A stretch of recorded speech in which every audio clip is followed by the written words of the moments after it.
The story starts with a girl walking home after work, feeling very tired. She went inside her house and slipped. She fell and hit her head. Her body wouldn't move, and she felt like she might die. Her spirit left her body, and she thought about how she didn't get to say goodbye to her parents. She didn't want to die. Suddenly, the place around her changed. A man in white clothes appeared. He was a god. The god told her that if she helped him, he would change how she died. He said people were hurting other creatures in a world called Asdylan. He wanted to send her there to help decide what happens to the people. The girl said she couldn't do that because she was too sensitive.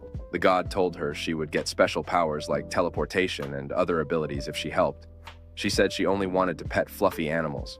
The god understood and gave her the power to tame animals and creatures, but not humans. The next moment, she woke up as a baby. Her family called her Nima. They lived in a big place called Larcia in the kingdom of Gash. Nima had a brother, Ralph, a sister, Karna, and a dog named Dee. Nima was happy with her new family and loved petting her fluffy dog. One day, her mom had to go to the royal palace for work. She took Nima with her. On the way, Nima saw happy people and wondered if they could really be so mean. At the palace, Nima followed a bird but got tired. Then some animals came to her and she petted them. A giant white tiger appeared. Instead of being scared, the tiger liked Nima and licked her. Nima hugged the tiger, feeling its soft fur. The tiger carried her back to the palace. A boy saw this and told Nima that the tiger's name was Lars and that she should not ride him. He helped her off the tiger and was surprised that Lars liked her so much. Nima told the boy about her family. He took her to meet his father. Nima's dad was there, working. Her dad hugged her and thanked the boy. The boy was a prince. Nima thanked the prince and then met the king. The king liked Nima and invited her to come back and play with Lars again. Later, Nima's mom scolded her for running off and meeting the sky tiger. Nima said she was friends with Lars.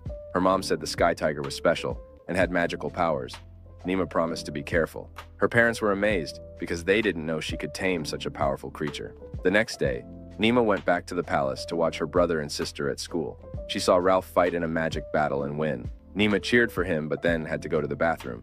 When she came back, she saw a boy named Tristan being mean to Ralph. Nima called Tristan a dummy and he tried to hurt her. The prince stopped him and told Tristan to leave her alone. The prince asked Nima to be his playmate and she agreed. Then, it was Karna's turn to show her magic. She summoned a big fire dragon. The teachers and guards got worried. Nima ran to help and asked everyone to stop attacking the dragon. She used her powers and they all stopped. Nima, a very cute little girl, stopped the guards from attacking a big fire dragon. The guards didn't like this and ignored her. The fire dragon noticed Nima and wondered why she was there. This wasn't a place for such a sweet girl. Nima talked to the dragon. He was very angry and wanted to hurt the guards because they hurt him first. Nima asked the dragon to calm down. She said fighting would hurt his shiny scales, and she didn't want him to be hurt. The dragon listened and became calm.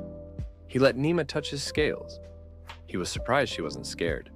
The guards wanted to do something, but the prince stopped them because he saw Nima and the dragon were okay.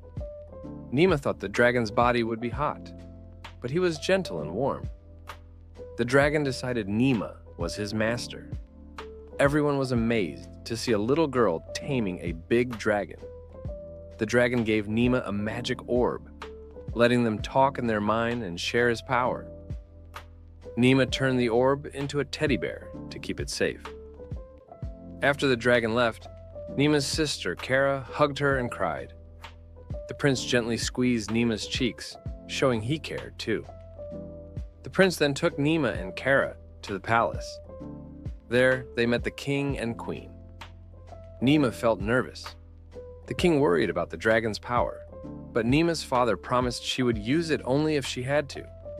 The royal wizard said Nima's magic was good, and the dragon coming was a good sign. The high priest thought Nima's bond with the dragon was a blessing for their kingdom.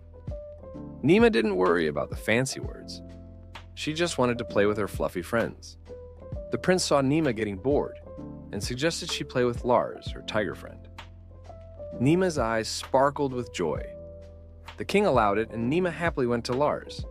She held his tail, and they went to his cozy place. Lars had a big piece of meat. Nima fed him, and her hand got wet, but she didn't mind. A maid gave Nima a handkerchief, and Nima thanked her. Nima felt so happy with Lars that she lay down and fell asleep. Her father saw her sleeping and felt very proud. People worried about Nima's safety with the dragon, but her father didn't want her to be used for bad things. The high priest wanted to make Nima a holy maiden, but her father refused.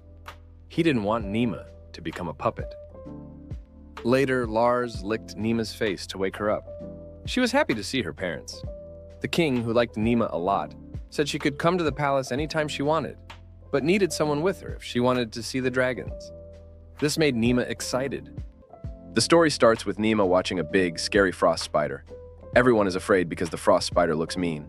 The goblin decides to fight the frost spider. Nima can tell the frost spider is scared but doesn't know why. The frost spider is very hungry and wants to eat the goblins. Nima wants to help the goblin, but her father says she can't.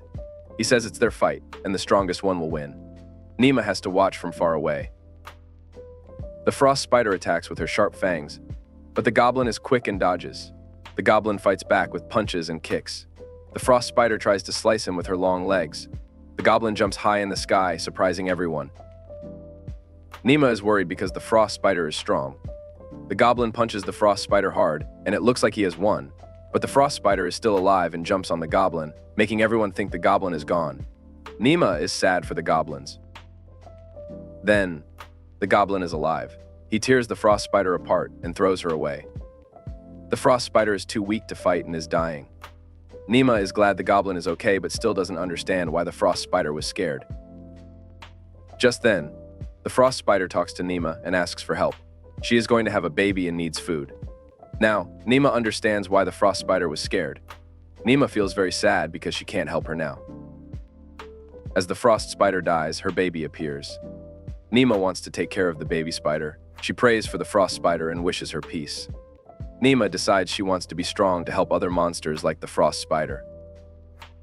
Later, the goblin's body starts glowing. He changes into a human but has no clothes.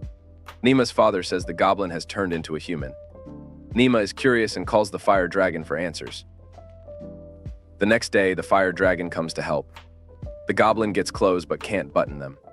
Nima helps him and hugs him. Her father gets mad, but Nima doesn't mind. She finds the baby frost spider and asks if it wants to join her. The spider jumps into her arms. Nima names the baby spider Gracia and feels happy. This is the end of the video. Subscribe to the Anime Sphere Recaps channel for more anime recaps.